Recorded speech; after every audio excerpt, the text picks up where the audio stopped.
ইংল্যান্ডের জন্য লোক লাগবে।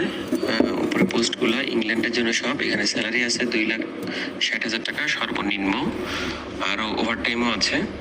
আর এখানে থাকা হচ্ছে কোম্পানির, খাওয়া নিজের।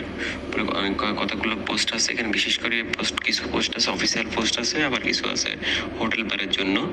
তো এটা ইমিডিয়েটলি লাগবে, 1 মাসের মধ্যে ভিসা হবে। যেদিন অ্যাপ্লিকেশন, আজকের মধ্যে আমার যদি পাসপোর্ট, সিবি আর হচ্ছে ছবি, এই 3টা জিনিস লাগবে। এটার উপর অ্যানালাইসিস করে 1 সপ্তাহের মধ্যে ইন্টারভিউ হবে ব্রিটিশ হাই কমিশন ঢাকা।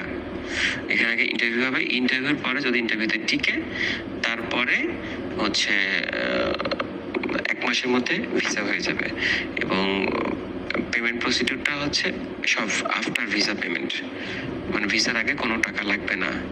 ওকে, আফটার ভিসা পেমেন্ট। এটা কুইক লোক লাগবে ইংল্যান্ডের জন্য। যদি কোনো থাকে, ক্যান্ডিডেট থাকে, তো আজকের মধ্যেই আমাকে যেন পাসপোর্ট, ছবি আর সিবি, এই 3টা জিনিস ইমিডিয়েটলি শেয়ার করে। ওকে।